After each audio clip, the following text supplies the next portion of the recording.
ইমানের ফাউন্ডেশন, ইমানের মূল ভিত্তি আমরা সকলে পড়েছি, লা ইলাহা ইল্লাল্লাহু মুহাম্মাদুর রাসূলুল্লাহ। এই হলো আমাদের ইমানের ভিত্তি, কালেমা। এই কালেমা আমরাও পড়ি এবং ইমান এনেছি। এই কালেমা যখন মুসা আলাইহিস সালাম পড়েছেন, লা ইলাহা ইল্লাল্লাহ, এই কালেমা যখন তিনি উচ্চারণ করেছেন, ফেরাউনের রাজতক্ত আস্ত ছিল? কথা বুঝতে পারছেন? এই কালেমার ধাক্কায় ফেরাউনের রাজতক্ত কি আস্ত ছিল? চুরমার হয়ে গেছে, দরিয়ার নীল ডুবে মুক্ত হয়েছে। এই কালেমা উচ্চারণ করেছেন হযরত ইব্রাহিম আলাইহিস সালাম, নমরুদের তত্ত্বটাও শেষ হয়ে গেছে। এই কালেমা যখন উচ্চারণ করেছেন মুহাম্মদুর রাসূলুল্লাহ সাল্লাল্লাহু আলাইহি ওয়াসাল্লাম, তখন আবু জাহল, আবু লাহাব, উতবা, শাইবা, মুগীরা বংশশুদ্ধ, এদের সমস্ত রাজ ব্যবস্থা, সমস্ত সবকিছু ছিন্ন ভিন্ন হয়ে গেছে। এই কালেমা আমরা উচ্চারণ করি, আমরাও পড়ি, কিন্তু ওই আসর হয় না যে আসর হতো আম্বিয়া আলাইহিস সালাম কালেমার দাওয়াত দিলে, সাহাবায়ে কেরাম দাওয়াত দিলে যে আসর হতো, সেই আসর আমাদের দাওয়াতে হয় না। কথা ঠিক কি? বিষয়টা দেখুন, ওনারা দাওয়াত দিয়েছেন মুসা আলাইহিস সালামকে, ফেরাউনের মোকাবেলা করতে হয়েছে কালেমার দাওয়াত দিয়ে। ইব্রাহিম আলাইহিস সালাম কালেমার দাওয়াত দিয়ে নমরুদের মোকাবেলা করতে হয়েছে। সমস্ত নবীদেরকে মোকাবেলা করতে হয়েছে, রাসূল করিম সাল্লাল্লাহু আলাইহি ওয়াসাল্লামকে মোকাবেলা করতে হয়েছে। আর এই কালেমার দাওয়াত বর্তমান বিশ্বে দেওয়া হচ্ছে, সেই দাওয়াতে লোকেরা ফুল পাচ্ছে, মালা পাচ্ছে। ওনারা দাওয়াত দিতে গিয়ে জেল হয়েছে, জরিমানা হয়েছে, অত্যাচারিত হয়েছে, হিজরত করতে হয়েছে। আর বর্তমান যুগের দাওয়াত দিতে গেলে সেই অবস্থা হচ্ছে না, বরং অন্যরকম হচ্ছে। সুতরাং বোঝা যাচ্ছে যে দাওয়াতটি আল্লাহর পয়গম্বরেরা যেভাবে পেশ করেছেন ওইভাবে পেশ করা হচ্ছে না। ঈমানকেও আমরা সঠিকভাবে অনুধাবন করতে পারি না। এই ঈমান কি শিক্ষা দেয়? আল্লাহর উপরে ঈমান আনলে সেই ঈমানদারকে কি শিক্ষা দেয় ঈমান, এই কথাটা আমি আপনাদের সাথে বলতে চাই। ঈমান বিল্লাহ, আল্লাহর প্রতি মানুষ যখন ঈমান আনে, তার প্রথম শিক্ষাটাই হচ্ছে ঈমানদারকে, ঈমান বিল্লাহ তাকে আত্মমর্যাদায় সমুন্নত করে, তাকে আত্মমর্যাদা শিক্ষা দেয়। সেটা কি? সেটা হচ্ছে ঈমান আনার আগে সে পাথর দিয়ে মূর্তি তৈরি করে তার সামনে মাথা নত করত, গাছের সামনে মাথা নত করত, সাপের সামনে মাথা নত করত, শক্তির সামনে মাথা নত করত, হাত দিয়ে মূর্তি বানাইয়া তার সামনে নিজের ভালো মন্দ কামনা করত, এটা সে করত। কিন্তু যখন ঈমান আনলো, তখন কোরআন তাকে বলছে, ঈমানদার ব্যক্তিকে কোরআন শিখালো, ইন্নাল্লাযীনা তাদউনা মিন দুনিল্লাহি ইবাদুন আমসালুকুম। কোরআন মুমিন বান্দাকে শিখালো, আল্লাহ রাব্বুল আলামিনকে বাদ দিয়ে তোমরা যাদের আশ্রয় গ্রহণ করো, যাদেরকে ডাকো, যাদের সাহায্য চাও, ওরা তোমার মতো আমার বান্দা, আমার গোলাম। সুতরাং তোমার মধ্যে মর্যাদার, আত্মমর্যাদা বোধ, পার্সোনালিটি, শাখসিয়ত সৃষ্টি করে ঈমান। কে সৃষ্টি করে? ঈমান। এই পাথরের মূর্তি তোমাকে কিছু দিতে পারবে না, এই মাটির মূর্তি তোমাকে কিছু দিতে পারবে না, এই বিরাট বিরাট গাছগুলি, সাপগুলি কিচ্ছু দিতে পারবে না। যাদের কাছে তোমরা সাহায্য চাও, কোরআনে কারীম বলছে, লা ইস্তাতিউনা লাহুম নাসরান ওয়ালা আনফুসাহুম ইয়ানসুরুন। যাদের কাছে তোমরা সাহায্য প্রার্থনা করো, ওরা তোমাদেরকে সাহায্য করা তো দূরের কথা, ওরা নিজের সাহায্য নিজেরা করতে পারে না, নিজের কেউ রক্ষা করতে পারে না। হাত দিয়ে যে মূর্তি তৈরি করা হয়, পাথর দিয়ে যে মূর্তি তৈরি করা হয়, মাটি দিয়ে মূর্তি তৈরি করা হয়, তাদের সামনে কত খাবার রাখা হয়, ওরা কি পারে? ওই খাবারগুলি যদি কুকুরে খাইয়ে যায়, এতগুলো হাত, একটা হাত দিয়েও কি একটা কুত্তারে খেদাই দিতে পারে? এমনকি ওর নাকের ডগায় মাছি বসে যদি মুখের মধ্যে কিছু ত্যাগ করে, এতগুলো হাত আছে, আঙ্গুল আছে, একটা আঙ্গুল দিয়ে মাছিটারে উড়াইতে পারে? এগুলো তো পারি না, নিজের সাহায্য করতে পারে না। মানুষের সাহায্য করা তো দূরের কথা, ওরা কি মানুষ বানানো তো দূরের কথা। আল্লাহ পাক বলেছেন, ওরা কি একটা মাছি বানাইতে পারে? আল্লাহ পাক বলেছেন কোরআন শরীফে, একটা মাছিও কি বানাতে পারে? সুতরাং এগুলির সামনে মাথা নত করতে মানুষ, ইমান তাকে শিক্ষা দিল, তাকে আত্মমর্যাদায় সমুন্নত করে দিল, পার্সোনালিটি দিল, যে সাহায্য কারো কাছে চাইতে পারবে না। ওরা নিজেরাই যার কাছে সাহায্য চাও, নিজের সাহায্য ওরা নিজেরা করতে পারে। রাসূল কারীম সাল্লাল্লাহু আলাইহি সাল্লামের কাছে এক মুশরিক এসেছিল একটা ভাঙা মূর্তি নিয়ে। হুজুর জিজ্ঞেস করেছিলেন যে তোমার এই মূর্তিটা ভাঙা কেন? সে বলেছিল যে এই মূর্তিটি, এটি তো আমার দেবতা, আমি এর পূজা করি এবং আমি যেন কোনো বিপদে না পড়ি সেই জন্য এর সাথে রাখি। প্রতিমধ্যে পেশাবের প্রয়োজন হলো, তো তাকে এক পাশে দাঁড় করায় রেখে আমি আমার কাজ সেরে এসে দেখি এর শরীর, সমস্ত শরীরটা ভিজা। তো ভাবলাম কোনো বরকতের পানি হবে, তো সে বললো যে এটা আমি চাটে খাওয়া আরম্ভ করলাম। চাটে খেতে গিয়ে দেখি যে কেমন দুর্গন্ধ লাগে। তো চিন্তা হলো বরকতের পানি দুর্গন্ধ হবে কেন, এরকম এসিডের মতো ঝাঁঝ ঝাঁঝ হবে কেন? দূরে তাকায় দেখলাম একটা কুকুর দাঁড়িয়ে আছে আর তার নিচের থেকে পানির ফোঁটা টপকাচ্ছে। তখন বুঝলাম কি বরকতের পানি এটা। বললাম মেজাজটা খুব খারাপ হয়ে গেল। এরপরে বললাম তুই নিজেরই সাহায্য করতে পারো না, কুত্তার পেশাব দিয়ে বাঁচাইতে পারো না, আমার বাঁচাবি কেমনে? রাগ করে দিলাম আর কাছাত ভাই গেল ঠ্যাং, কোমর টোমর ভাঙ্গা সার। হাদিস শরীফ এসেছে রাসূল সাল্লাল্লাহু আলাইহি ওয়াসাল্লাম তখন হেসেছিলেন। সে হাসিতে রাসূল সাল্লাল্লাহু আলাইহি ওয়াসাল্লামের দন্ত মোবারক বিকশিত হয়েছিল, দেখা দিয়েছিল। হুজুর বললেন আমার কাছে কেন এসেছো? মুশরিক ব্যক্তি বলছেন আমি আমার জীবনের ভুল বুঝতে পেরেছি, আমার ভুল বুঝতে পেরেছি, আমি আর অন্ধকারে থাকতে চাই না, আমি ইসলাম কবুল করতে এসেছি। আল্লাহর নবী তারে শেখালেন পড়ো লা ইলাহা ইল্লাল্লাহু মুহাম্মাদুর রাসূলুল্লাহ। আল্লাহ ছাড়া কোনো ইলাহা নাই, আইনদাতা নাই, বিধানদাতা নাই, এবং তিনি হচ্ছেন সমস্ত শক্তির উৎস।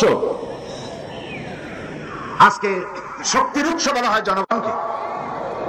নেতা নেত্রীরা পার্লামেন্টেও বলেন, পার্লামেন্টের বাইরেও বলেন, জনসভায় বলেন, তারা বলেন শক্তির উৎস জনগণ, দেশের মালিক জনগণ। আল্লাহ পাক বলছেন লিল্লাহি মা ফিস সামাওয়াতি ওয়া মা ফিল আরদ, আসমান এবং জমিনের একচ্ছত্র মালিকানা কার? আল্লাহর নাম নিলে কি লজ্জা করে? আসমান এবং জমিনের একচ্ছত্র মালিকানা কার? সার্বভৌমত্বের মালিক আল্লাহ। আর ওরা বলছে সার্বভৌমত্বের মালিক হলো জনগণ। সম্পূর্ণভাবে মুশরিকানা কথা, শিরক এই ধারণা পোষণ করা।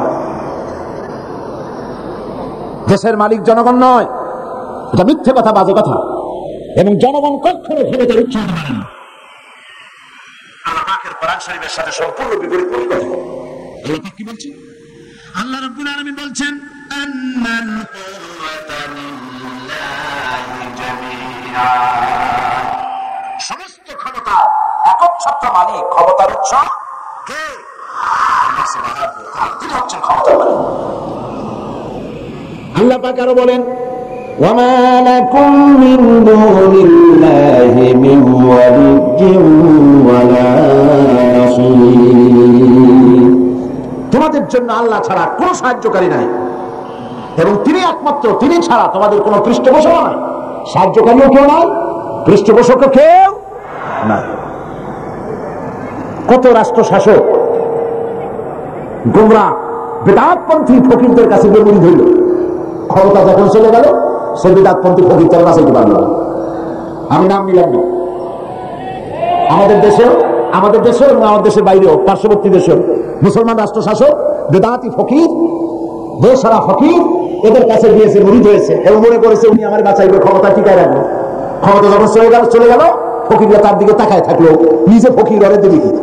ও নিজেই তো ফকির। ওয়াল্লাহু গানি ওয়াল্লাহুল গানিয়্যু ওয়া আনতুমুল ফুকারা, কেবলমাত্র ধনী আজকে যিনি কারো মুখে দেখি নেই, আর সব ফকির।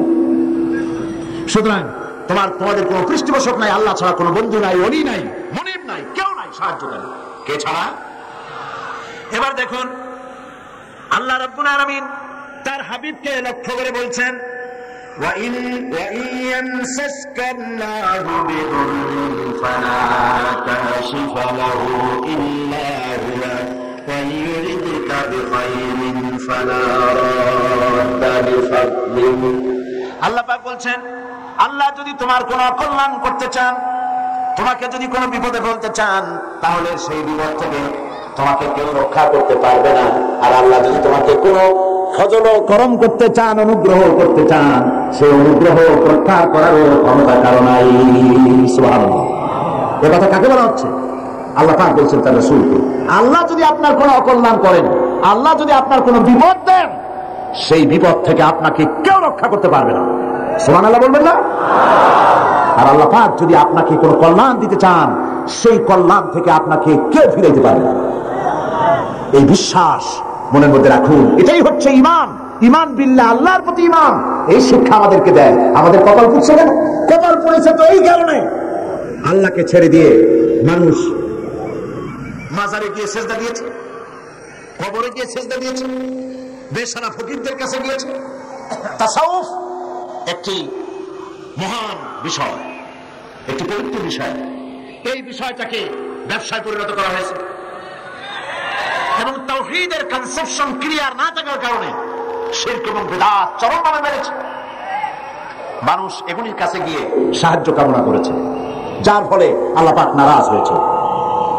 মুমিন ব্যক্তি, ঈমান বিল্লাহ মুমিন ব্যক্তিকে এই ট্রেনিং দেয়, সে আত্মমর্যাদা সম্পন্ন হবে।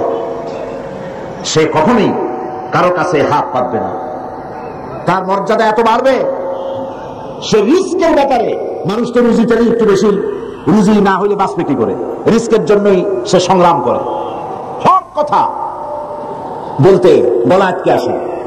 এই কথাটা যদি বলি তাহলে আর যদি দাওয়াত না হয়, এই কথাটা যদি বলি তাহলে যদি চাকরি না থাকে, এই কথাটা যদি বলে ফেলি তাহলে যদি জেলে যাই, এইসব হীনমন্যতায় পেয়ে বসে যারা ঈমান বোঝে নাই। আর ঈমান যাদের উপলব্ধি হয়েছে, ঈমানের বুঝ যাদের এসেছে, ঈমান তাদেরকে শিক্ষা দিয়েছে রিস্কের জন্য হক কথা বলা থেকে বিরত থেকো না, কারণ রিস্কের মালিক কে? আল্লাহ রাব্বুল আলামিন বলেছেন, ইন্নাল্লাহা হুয়ার রাজ্জাকু যুল কুওয়াতিল মাতিন। নিশ্চয় যেন আল্লাহই হচ্ছেন মহান রিজিক দাতা, নিরঙ্কুশ শক্তির অধিকারী। রিস্কের মালিক হচ্ছেন তিনি। খেতে দেওয়ার মালিক কে বলেন? সবাই বলেন মালিক কে? কাজে হক কথা বলতে আপত্তি কোথায়? এই মসজিদে চাকরি না থাকে আরেক মসজিদ হবে, এই মাদ্রাসায় চাকরি না থাকে আরেক মাদ্রাসায় হবে। এই চাকরি ছাড়া আল্লাহ করে খাওয়াইতে পারবে না, এটা বিশ্বাস করেন নাকি? তাহলে হক কথা বলতে আপত্তি কোথায়? হক কথা বলার লোকের সংখ্যা কমে গিয়েছে, কথা ঠিক কিনা? হক কথা বলা হচ্ছে না বলেই তো সাহস পাচ্ছে ইসলাম বিরোধীরা, সাহস পাচ্ছে নাস্তিক আর মুরতাদেরা। আল্লাহ রাব্বুল আলামিন কোরআনে কারীমের মধ্যে বলেছেন, ওয়ামা মিন দাব্বাতিন ফিল আরদি ইল্লা আলাল্লাহি রিজকুহা। এই পৃথিবীর বুকে এমন কোন বিচরণশীল জীব নাই যেই জীবের রিস্কের দায়িত্ব আমি আল্লাহ বা নিজ হাতে উঠাই নেই নাই। বিশ্বাস হয় না? এত বড় কথা। সমস্ত প্রাণীর রিস্কের দায়িত্ব কার হাতে? কার হাতে? আমার দেশে সরকার আছে, পৃথিবীর প্রত্যেকটা দেশে সরকার আছে, আছে না? সরকার বিহীন দেশ আছে কিনা আমি জানি না, সব দেশে সরকার আছে। আর প্রত্যেকটা সরকারের ফরেন মিনিস্টার আছে, হোম মিনিস্টার আছে, তারপরে ফুড মিনিস্টার আছে, এগ্রিকালচার মিনিস্টার আছে, আছে না? মন্ত্রণালয় আছে না? এর মধ্যে একটা মন্ত্রণালয় হলো খাদ্য মন্ত্রণালয়, ঠিক কিনা? এই খাদ্য মন্ত্রণালয় একজন মন্ত্রী আছে, আছে না? খাদ্য মন্ত্রণালয় একজন মন্ত্রী আছে, একটা সরকার আছে। তারপরেও মানুষ না খাইয়া মরে, মরে কিনা? না খাই মরে কিনা? গতকাল আলোচনায় বলেছি, এই পৃথিবীর অন্তত অর্ধেক মানুষ অনাহারে অর্ধাহারে কাটা। তাহলে গভর্নমেন্ট আছে, খাদ্যমন্ত্রীও আছে, কিন্তু মানুষ না খেয়ে মরছে। অবশ্য খাদ্যমন্ত্রীরা কোনোদিন না খেয়ে মরছে শোনা যায়। তাহলে দেখুন, এরকম একটি গভর্নমেন্ট আল্লাহরও আছে। আল্লাহর একটা গভর্নমেন্ট আছে না? সেই আল্লাহর যে গভর্নমেন্ট, সেই সরকার, আল্লাহর যে সরকার, সেই সরকারের এরকম কোন মন্ত্রণালয়, কোন বিভাগকে ভাগ করে আলাদা আলাদা মন্ত্রণালয় তৈরি করা হয় নাই। সবটার মালিক কে?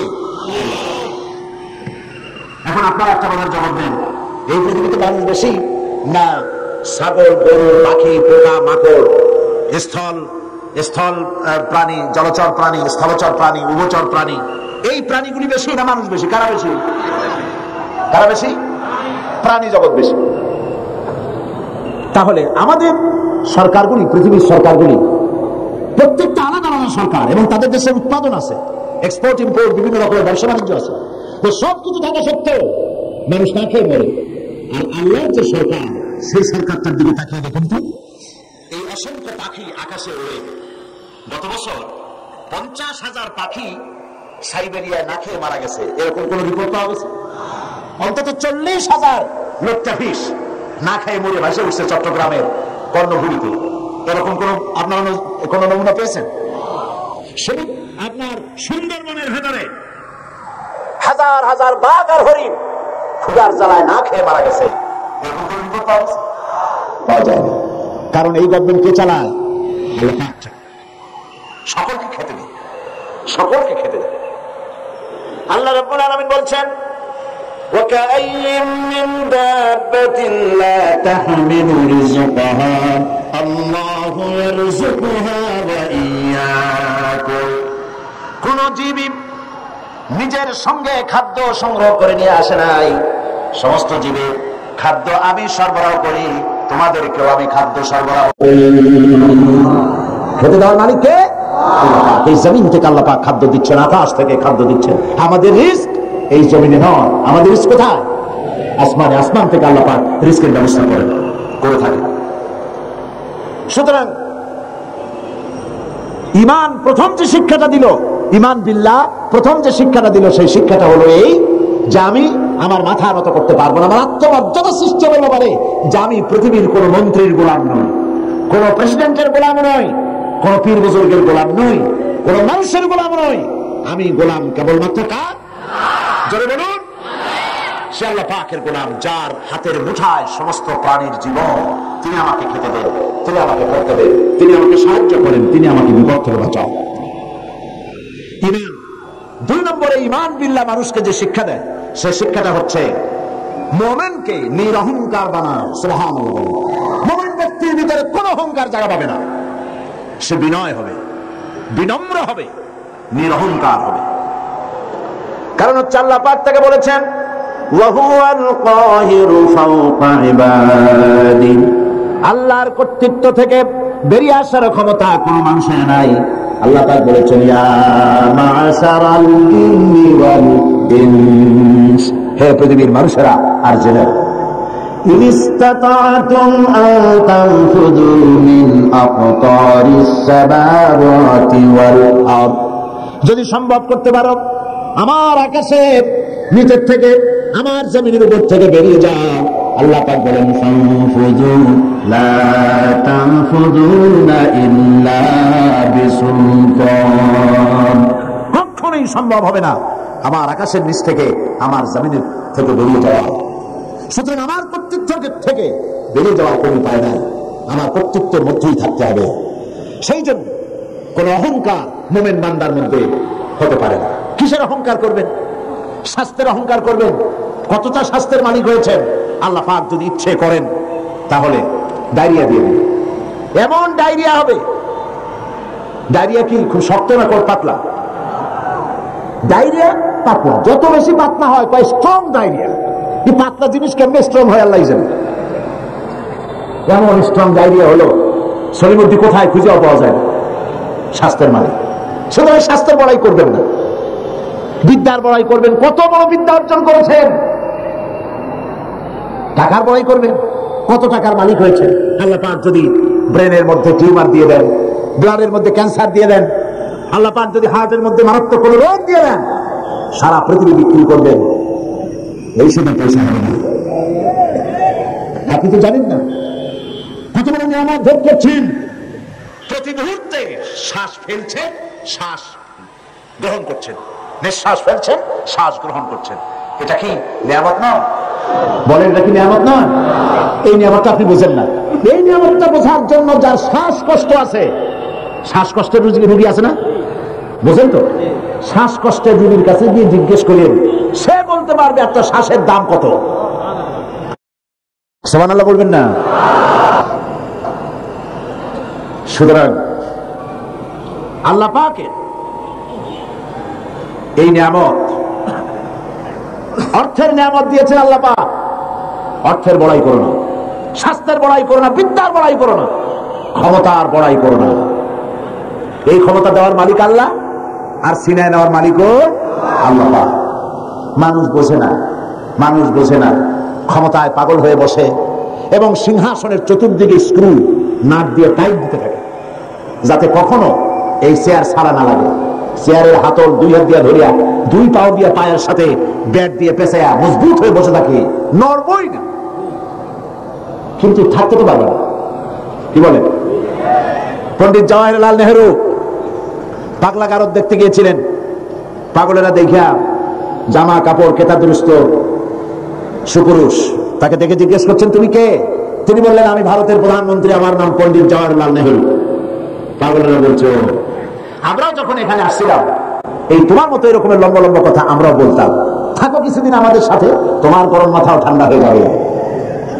কাজী ক্ষমতায় যারা থাকে, ক্ষমতায় গিয়ে আল্লাহর ক্ষমতাকে ভুলে যায়, জনগণকে ধোঁকা দেয়। কিন্তু সময় যখন হয়, আল্লাহ যখন সিনায় নেন ক্ষমতা, তখন রক্ষা করতে কেউ। এই জন্য মুমিন ব্যক্তির দ্বিতীয় নম্বরের শিক্ষা হচ্ছে মুমিনকে ঈমান বিল্লাহ, তাকে বিনয় এবং বিনম্র হওয়ার শিক্ষা প্রদান করে। ঈমান তাকে শিখায়, ওয়ামা বিকুম বিনিমাতিন ফামিনাল্লাহ।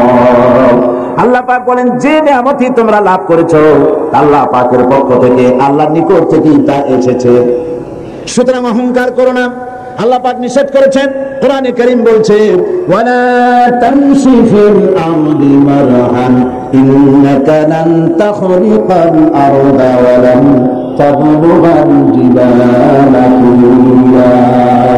আল্লাহ পাক বলেন, অহংকার করে আমার জমিন উপর হেঁটো না, অহংকার করে পদাঘাত করে আমার জমিনটাকে বিদীর্ণ করে দিতে পারবে না, আর অহংকার করে লাভ দিয়া আমার পাহাড়ের উচ্চতাও ছাড়াই দিতে পারবে না।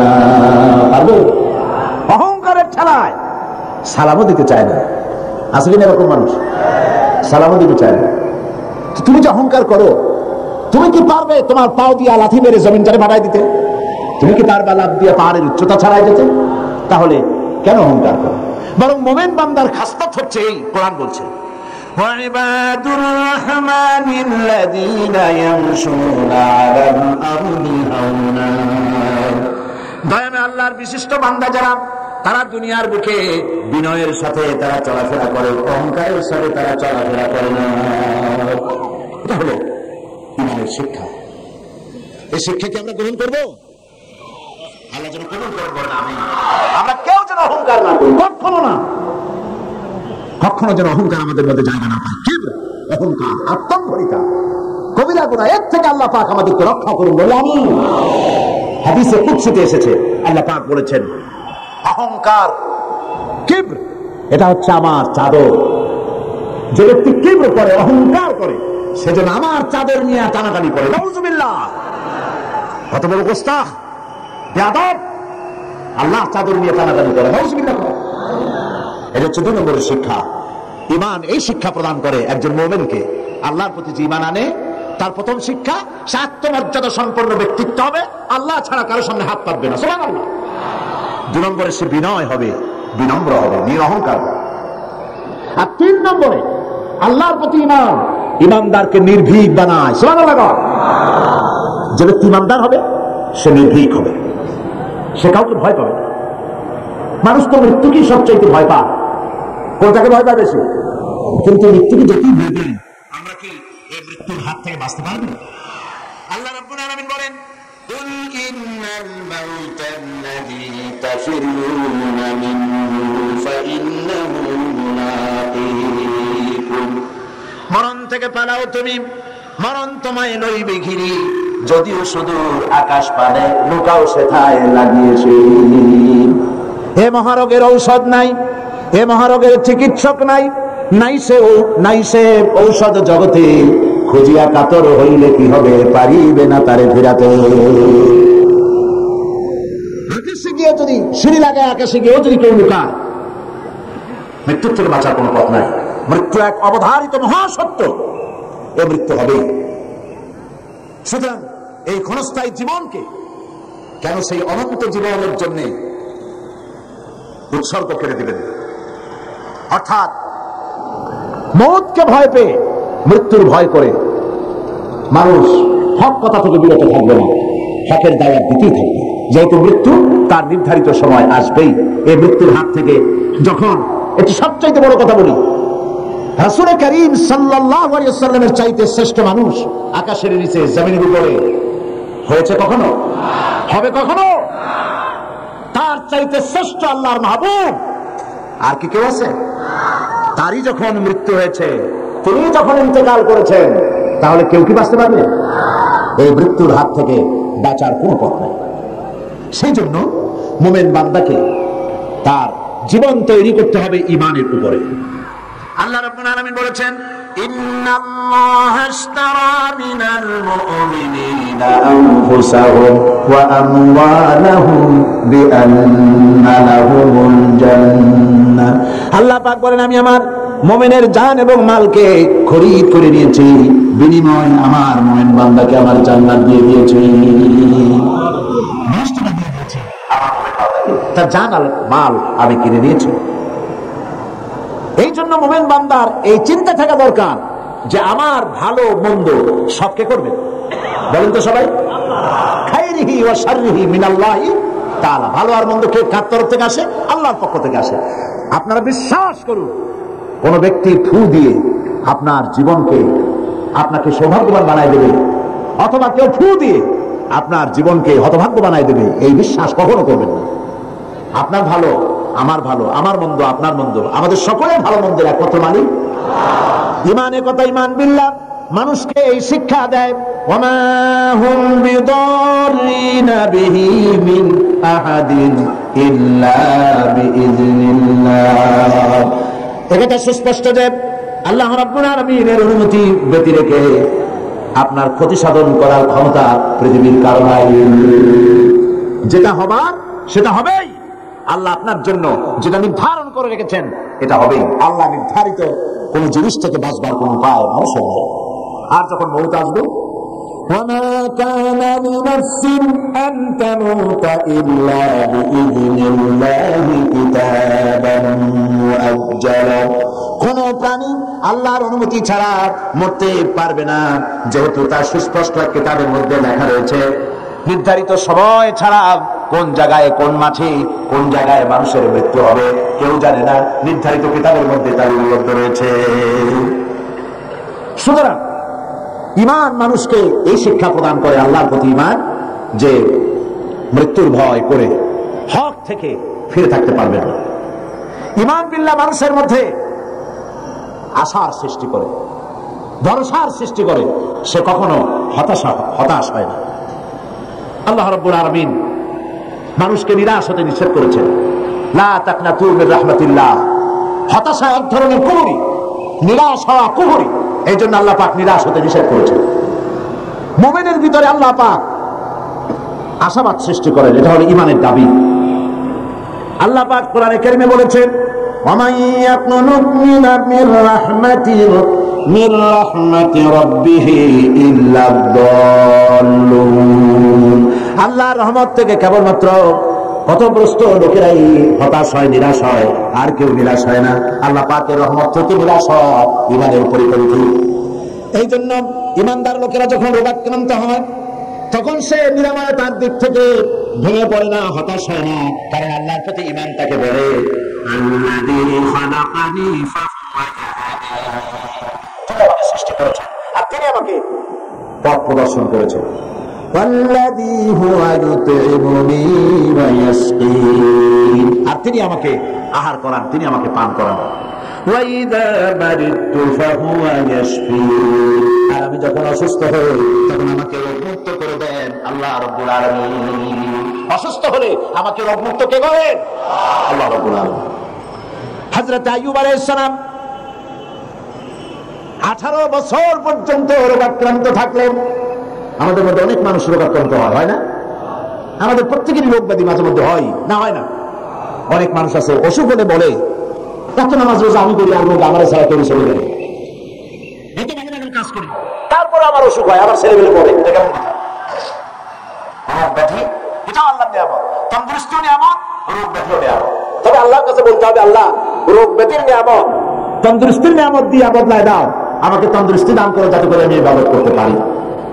হযরত আইয়ুব আলাইহিস সালাম 18টি বছর পর্যন্ত রোগ ভোগ করার মধ্যে যখন শরীরের ভিতরে পোকা জমে গেল, জিহ্বায় যখন পোকা শুরু হয়েছিল, তখন তিনি বলেছিলেন, রব্বুল আলামিন, এতদিন কোনো কথা বলি নাই, এখন আমার জিহ্বায় পোকা ধরেছে, আয় আল্লাহ পাক তুমি দয়া করে আমার জিহ্বায় পোকা দিও না, কারণ আমার জিহ্বায় যদি পোকা হয়ে যায় তাহলে তুমি আল্লাহ তোমার জিকির আমি কি দিয়া করব? আল্লাহ পাকের কাছে বললেন, আন্নী মাসসানি আদ-দুররু ওয়া আনতা আরহামুর রাহিমিন। আল্লাহ, আমি অসুস্থ হয়ে পড়েছি আর তুমি হচ্ছ পরম করুণাময়, দাতা এবং দয়ালু, আমাকে রোগমুক্ত করে দাও। এটা না বলে তিনি খুব কায়দা করে বললেন, জয় আল্লাহ, আমি অসুস্থ আর তোমার নাম রহমান রহিম। আল্লাহ রাব্বুল আলামিন তার দোয়া কবুল করলেন, আল্লাহ পাক তাকে শুনিয়ে দিলেন। আল্লাহ পাক বলছেন, ফাকাশাফনা মা বিহি ওয়া আতাইনাহু আহলাহু ওয়া মিসলাহুম মাহুম রাহমাতাম মিন ইনদিনা। আমি তার কষ্ট দূর করে দিলাম এবং তাকে কেবল তার পরিজনই ফেরত দিলাম না, বরং তার সঙ্গী সাথী যারা ছিল তাদেরকেও আমি ফেরত দান করে দিলাম। আল্লাহ পাক হযরতে আইয়ুব আলাইহিস সালামকে 18 বছর রোগ শোক ভোগ করার পর পূর্ণ সুস্থতা দান করে দিলেন। কোরআন শরীফে নজির এই সব ঘটনা আল্লাহ উল্লেখ করেছেন এই জন্য, যাতে করে আপনাদের কাউকে হতাশায় পেয়ে না বসে।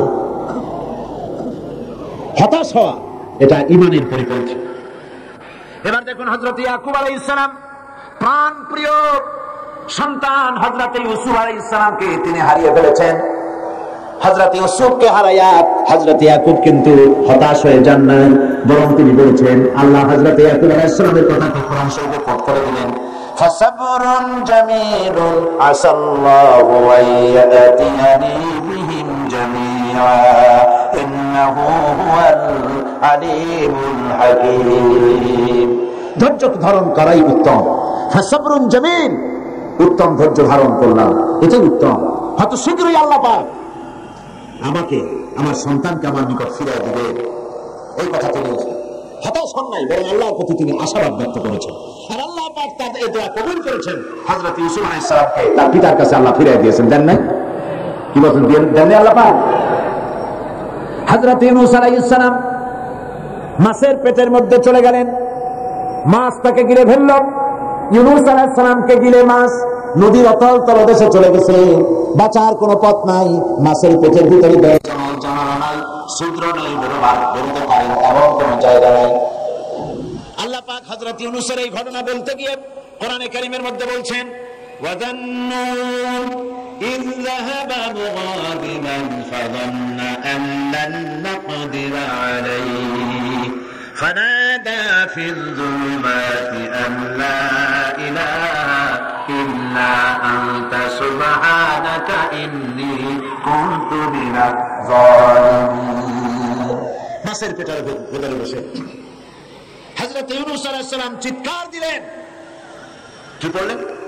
পড়েন আমার সাথে সবাই মিলে, লা ইলাহা ইল্লা আনতা সুবহানাকা ইন্নী কুনতু মিনাজ জালিমিন। হে আল্লাহ, আল্লাহ ছাড়া কোনো ইলাহ নাই, আমি তোমার পবিত্রতা ঘোষণা করছি, আমি আমার উপরে জুলুম করেছি, এই বলে তিনি কাঁদতেছিলেন। আর আল্লাহ রাব্বুল আলামিন ইউনূস আলাইহিস সালামের কান্না বুঝি শোনেন নাই? বলেন, শুনেছেন কিনা? ইউনূস আলাইহিস সালামের কান্না তিনি শুনলেন আর তিনি জবাব দিলেন। আল্লাহ পাক জবাব দিয়ে দিলেন, ফাস্তাজাবনা লাহু ওয়া নাজ্জাইনাহু মিনাল গাম্মি ওয়া কাযালিকা নুনজিল মুমিনিন। আল্লাহ পাক বলেন, আমি ইউনূসের ডাক শুনলাম, ডাকের জবাব দিয়ে দিলাম, মাছের পেটের ভিতরে যন্ত্রণা দিয়ে দিলাম, মাছ ভেতর ভেসে উঠল আর দরিয়ার কিনারে গিয়ে ইউনূস আলাইহিস সালামকে মনে করে দিলেন। আল্লাহ পাক বলেন, ওয়া কাযালিকা নুনজিল মুমিনিন। শুধু রিস্ক নয়, এইভাবে করে আমার কোন মুমিন বান্দারা যদি বিপদে পড়ে যায়, তাহলে তারা যদি আমার কাছে কান্দে, আমি রব্বুল আলামিন এই ধরনের বড় বড় বিপদ হোক আর ছোট বিপদ হোক, সব বিপদ থেকে আমি আল্লাহ পাক বাঁচাইয়া দেব। বিপদগ্রস্ত মুসলমান আমরা সব বিপদে আছি না? আজকে দোয়া করবো আমরা একটু পরেই আল্লাহর কাছে কাঁদবো যেন আমাদেরকে বিপদ থেকে আল্লাহ বাঁচান, গোটা দুনিয়ার মুসলমানদেরকে আল্লাহ যেন বিপদ থেকে বাঁচান। কত রকমের রোগ শোক, কত কষ্ট মানুষের। ঈমান মানুষকে এই ট্রেনিং দেয়, ঈমান মানুষকে এই শিক্ষা দেয়, আল্লাহর প্রতি ঈমানের শিক্ষা দেয়, হতাশ হবে না, সব সময় আল্লাহর কাছে বিনীতভাবে চাইতে থাকো, তিনি তোমার আশা পূরণ করবেন। আল্লাহ পাক আরো বলেছেন, قل يا عبادي الذين اسرفوا على أنفسهم لا تقنطوا من رحمة الله।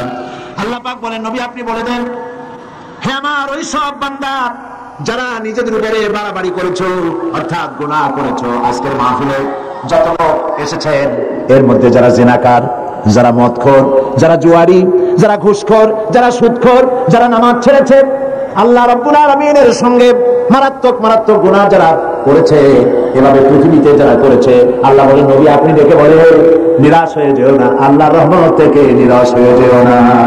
সুবহানাল্লাহ। তুমি কত গুনাহ করেছো, তোমার গুনাহ যদি পাহাড় সমান হয় আমার আল্লাহর রহমত তাহলে আকাশ সমান, আর তোমার গুনাহ যদি আকাশ সমান হয়ে যায় আল্লাহর রহমত তো আল্লাহর আরশ ছাড়াইয়া গেছে। এই পৃথিবীতে যার কাছে যত চাইবেন সে তত অসন্তুষ্ট হবে, বাপ হোক, মা হোক, স্ত্রী হোক, যত বেশি চাইবে তত সে বেশি বিরক্ত হবে।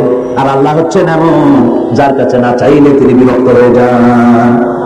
শায়ের বলছেন, হর হমেশা দেনে কো তৈয়ার হ্যায়, হর হমেশা দেনে কো তৈয়ার হ্যায়, जो न मांगे उससे वो बेजार है।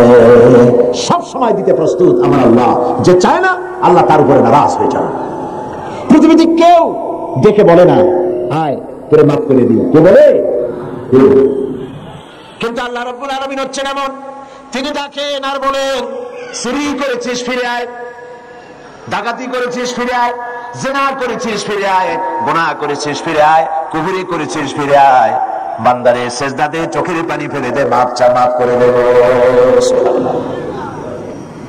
আল্লাহ পাক বলেন ইন্নাল্লাহা ইয়াগফিরুয-যুনুবা জামিআ ইন্নাহু হুয়াল গফুরুর রহিম। আল্লাহর রহমত থেকে নিরাশ হয়ো না, তিনি সমস্ত গুনাহ মাফ করে দিবেন, তিনি গফুরুর রহিম। গুনাহ থেকে ফেরো আর তওবা করো, আল্লাহ মাফ করে দিবেন। সুবহানাল্লাহ বলেন। আল্লাহ পাক আরো বলেন ওয়াইদা সালাকা ইবাদি আন্নী ফাইন্নী করিব। বান্দা যখন আমারে ডাকে, আল্লাহরে ডাকার জন্য মাইক লাগবে না, টেলিফোন লাগবে না, মোবাইল লাগবে না, চিৎকার করা লাগবে না। আল্লাহ পাক যখন বলেন আমারে যখন বান্দা ডাকে, আমি বান্দার খুবই নিকটে, যেরকম সুবহানাল্লাহ, আমি খুব নিকট, কত নিকট। ওয়া নাহানু আকরাবু ইলাইহি মিন হাবলিল ওয়ারিদ। তোমার যে রোগের, যে রোগের উপরে তোমার মাথাটা খাড়া আছে, এই রোগের চাইতে আমি আল্লাহ তোমার বেশি নিকটে। বান্দা যখন একবার অন্তরের অন্তঃস্থল থেকে, মনে গহীন কন্দর থেকে একবার যখন ডাক দেয় আল্লাহ, সবাই বলে মহব্বতের সাথে আল্লাহ, আবার বলেন আল্লাহ, আবার বলেন আল্লাহ। বান্দা যখন অন্তরের অন্তঃস্থল থেকে, হৃদয়ের গভীর কন্দর থেকে এই চিন্তা করে যে কেউ নাই, আকাশেও কেউ নাই, জমিনেও কেউ নাই, আমার মালিক নাই, খালেক নাই, রাজ্জাক নাই, আইনদাতা নাই, বিধানদাতা নাই, কেউ নাই, শুধু আছেন আমার আল্লাহ। মনের গভীর কন্দর থেকে বান্দা যখন একবার ডাক দেয় আল্লাহ, আল্লাহ রাব্বুল আলামিন 70 বার সাড়া দিয়ে বলেন বান্দা কি চাও আমি হাজির। আমার ভাইরা,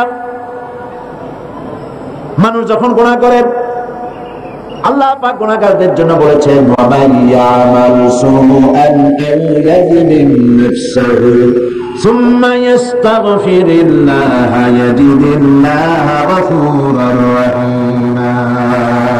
কেউ যদি কোনো অন্যায় কাজ করে, পাপ কাজ করে, কিংবা নিজের উপরে জুলম করে বসে, আর এরপরে সেই ব্যক্তি যদি আল্লাহর কাছে তওবা করে, মাফ চায়, আল্লাহ পাক বলে সে আল্লাহকে গফুরুর রহিম হিসাবে পেয়ে যাবে।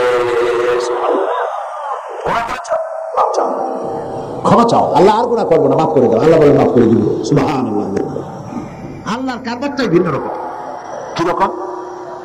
আপনি দেশে লক্ষ্য করবেন, যদি কেউ চুরি করে ডাকাতি করে, চুরি করে ডাকাতি করে অন্যায় করে ধরা পড়ল, 6 মাসের জেল হয়ে গেল, জেলের থেকে বেঁচে গেল, জেল থেকে মুক্তি পেল, কিন্তু থানায় অপরাধীদের খাতায় নামটা লেখা থেকে গেল। আবার অপরাধ করলো, আবার জেলে গেল, আবার মুক্তি হলো। জেলে যতবার যাবে ততবার মুক্তি হবে, কিন্তু থানায় যে ব্ল্যাক লিস্ট আছে তার থেকে নামটা বাদ যাবে না। ঠিক কিনা? থানায় অপরাধীর খাতায় বারবার তার নাম উঠতে থাকবে। কিন্তু আল্লাহ রাব্বুল আলামিনের কারবার ভিন্ন। মানুষ গুনাহ করলো, আল্লাহর ফেরেশতার ওই কালো খাতায় ব্ল্যাক লিস্টে লোকটার নাম লেখা হয়ে গেল। যখন সে তওবা করলো, আল্লাহ রাব্বুল আলামিন তওবা যদি কবুল করেন, তাহলে আল্লাহ পাক বলেন তওবা শুধু কবুল করলাম না, গুনাহ maaf করে দিলাম, আর গুনার খাতা থেকে নামটাও মুছে ফেলে দিলাম। সুবহানাল্লাহ, সুবহানাল্লাহ। আমার বন্ধুগণ, এই জন্য ঈমান বিল্লাহ, আল্লাহর প্রতি ঈমান মানুষকে হতাশা থেকে বাঁচায়। মানুষ হতাশ হয় না, হতাশ হওয়ার কোনো কারণ নাই। হতাশ হবেন না, বরং আল্লাহর রহমতের উপরে ভরসা করবেন। আজকে সমস্ত গুনাহগার বান্দা বান্দিরা আল্লাহর কাছে কেঁদে কেঁদে আল্লাহর কাছে আমাদের গুনাহ মাফ চাইবো। আর আল্লাহ পাক বলেছেন, উদুনি আস্তাজিব লাকুম, আমারে ডাকো, আমি ডাকের সাড়া দেব। সুবহানাল্লাহ। এটা আল্লাহ পাকের ওয়াদা। এটা কার ওয়াদা? দুনিয়ায় প্রায় সকলেই ওয়াদা খেলাপ করে, কত লোক ওয়াদা খেলাপ করে, কিন্তু আল্লাহ কি ওয়াদা ভঙ্গ করেন কখনো? সুতরাং আল্লাহ পাক বলেছেন, আমারে ডাকো, আমি ডাকের সাড়া দেব। ডাকেন সবাই, সুবহানাল্লাহ, আলহামদুলিল্লাহ, লা ইলাহা ইল্লাল্লাহ। জোরে সুবহানাল্লাহ,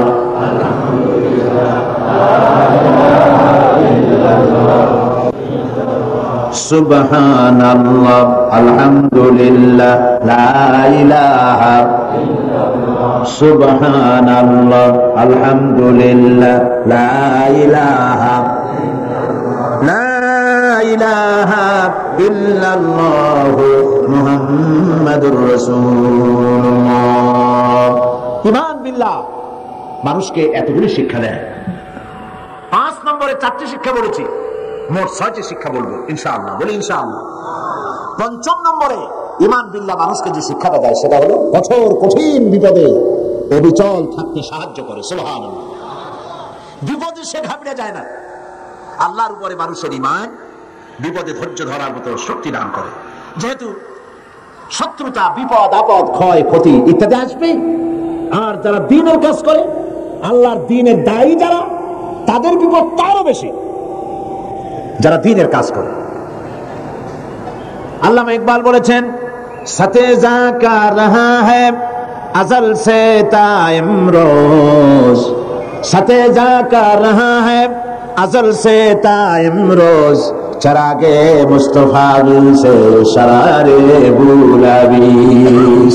সেই আবহমান কাল থেকে শুরু করে মুস্তাফা সাল্লাল্লাহু আলাইহি ওয়াসাল্লাম দ্বীনের এই চিরাগকে নিভিয়ে দেওয়ার জন্য সারা পৃথিবীর আবু জাহলরা চিরকাল চেষ্টা করেছে, কিন্তু এই চেষ্টায় তারা কামিয়াব হয় নাই। দ্বীনের চিরাগ জ্বলতেই রয়েছে, কারণ দ্বীন কার? চিল্লায় বলেন কার?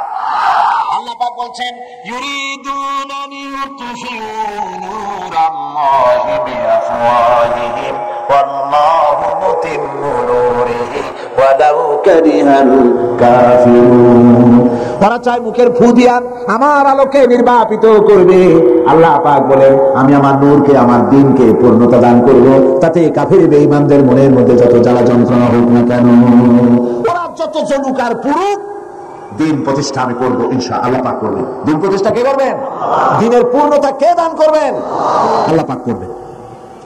আর এরা বিরোধিতা করতে থাকবে। বিরোধিতা করে কারা? আল্লাহ পাক বলছেন, ওয়াকাযালিকা জাআলনা লিকুল্লি নাবিয়্যিন আদুওয়াম মিনাল মুজরিমিন। আর এমনি করি আমি সকল নবীর শত্রু বানিয়েছি সব পাপিষ্ঠ। তারপরে প্রমাণ লোকদেরকে নবীর সাথে বিরোধিতা করলো কারা? পাপিষ্ঠরা। জোরে বলেন কারা? চিল্লায় কন্যা কারা? আল্লাহ পাক কোরআন শরীফ বলেছেন যে নবীদের বিরোধিতা করেছে সব পাপীরা, অপরাধ প্রবণতায় লিপ্ত এই পাপিষ্ঠরাই নবীদের বিরোধিতা করেছে। আর আজকে ইসলামী আন্দোলনের বিরোধিতা করে মিথ্যার লোকেরা নাকি? তারা যারাই বিরোধিতা করে সব পাপিষ্ঠ। ইসলামী আন্দোলনের বিরোধিতা যারা করে তারা কি? চিল্লায় কও তারা কি? আপনারা লক্ষ্য করে দেখেন,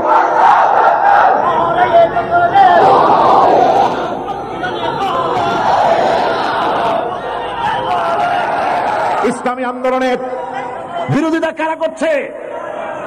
ইসলামকে মৌলবাদ বলে কারা গালি দিচ্ছে? ইসলামকে রক্কাটা গলাকাটা বলে কারা গালাগালি করছে? ইসলামী নেতৃবৃন্দের বিরুদ্ধে পত্রিকায় ঝড় তুলতেছে কারা? ইসলামের কাছে যাতে লোক না আসতে পারে, ইসলামী আন্দোলন নেতৃবৃন্দের বিরুদ্ধে মানুষ যাতে বিতর্কিত হয়, সেই জন্য আশেপাশে ঘটনা, গল্প, কাহিনী দিয়ে পত্রিকা ভরা, বইপত্র ভরা। এই বিরোধিতা কারা করে? চরিত্র দেখুন, চরিত্র যায় দেখেন। আল্লাহর কোরআনের কথা কি কখনো মিথ্যা হবে? যায় দেখেন, এর একটা নামাজ পড়ে না, এদের নামাজ নাই, এদের রোজা নাই, এদের চরিত্র নাই, এদের ঈমান নাই, এদের স্বভাব নাই, মৎখর, জিনাকার।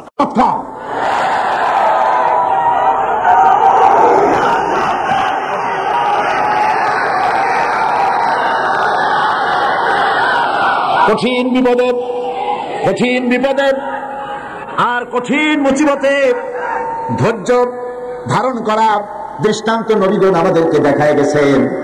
আল্লাহর নবীরা ধৈর্য দেখায় গিয়েছেন। আজ এই পবিত্র রাতে শিক্ষা গ্রহণ করার তৌফিক আল্লাহ আমাদের দান করুন বলে আমি। যত বিপদ আসুক, আল্লাহ রাব্বুল আলামিন হযরত মূসা আলাইহিস সালামের ঘটনা তুলেছেন। কত বড় বিপদ দেখো। فلما ترى الجمعان قال أصحاب موسى إنا لمدركون। যখন নাকি মূসা আলাইহিস সালামের সাথীরা দেখতে পেল ফেরাউন এবং তার দলবল তিন দিক থেকে আক্রমণ করেছে, একদিকে দরিয়ায় নীল, আর একদিকে, আর তিন দিক থেকে শত্রুরা ঘেরাও করেছে, তখন তারা বলছে আমরা পাকড়াও হয়ে গেছি, আমাদের তো আর উপায় নাই, এখন আমাদেরকে মেরে ফেলা হবে। আল্লাহ পাক হযরতে মূসার কথা কোট করে শোনাচ্ছেন। হযরতে মূসা বললেন, ক্বালা কাল্লা ইন্না মা'য়া রাব্বী সায়াহদিন। কখনো নয়, অবশ্যই আল্লাহ আমাদেরকে পথ দেখাই দিবেন। সুবহানাল্লাহ। চিন্তা করেছেন, তিন দিক থেকে আক্রান্ত, সারাশি আক্রমণ। ফেরাউন তিন দিক থেকে আক্রমণ করেছে, একদিকে দরিয়া, তিন দিকে কি ফেরাউনি সৈন্য। পালাবার রাস্তা আছে, সেই জায়গায় পয়গম্বর কি বলছেন? অবশ্যই আল্লাহ আমাদের পথ দেখাবে। পালাবার যেখানে কোনো পথ নাই, সেইখানে আল্লাহর পয়গম্বর বলছেন আল্লাহ পথ দেখাবেন। সঙ্গে সঙ্গে রব্বুল আলামিন কোরআনে কারিমে এই ঘটনা শোনাচ্ছেন। ফাআওহাইনা ইলা মূসা আন ইদরিব বিআসাকাল বাহরা ফানফালাকা ফাকানা কুল্লু ফিরকিন কাত্তাউদিল আযীম। সহসা সমুদ্র দীর্ঘ হয়ে গেল। আল্লাহ পাক বললেন, হাতের লাঠি দিয়ে পানির উপরে আঘাত করো, পানি ফেরে গেল। দরিয়ার ভিতরে 12টা রাস্তা হয়ে গেল, আর এক একটা দেওয়াল পাহাড়ের মতো করে খাড়া হয়ে গেল। ওয়ানজাইনা মূসা ওয়া মান মা'হু আজমাইন। এই রাস্তা দিয়া আমি মূসা এবং তার দলবলকে পার করে দিলাম। সুম্মা আগরাকনাল আখারিন। আর ফেরাউনের দলবলকে চুবাইয়া শেষ করে দিলাম। সুবহানাল্লাহ। হযরত মূসার এই বিপদ থেকে কে বাঁচালেন? আল্লাহ পাক। দুনিয়ার সব মুসলমান মুমিনদেরকে কথা বলছেন, আল্লাহর প্রতি ঈমান আনার অর্থ এটাই। বিপদ আসুক, মুসিবত আসুক, যাই আসুক, অবিচল দৃঢ়তার সাথে বুক ফুলায় দাঁড়িয়ে থাকো এবং আল্লাহর কাছে সাহায্য কামনা করো। হযরত হুদ আলাইহিস সালামের বিরুদ্ধে গোটা সমাজ লেগে গেল।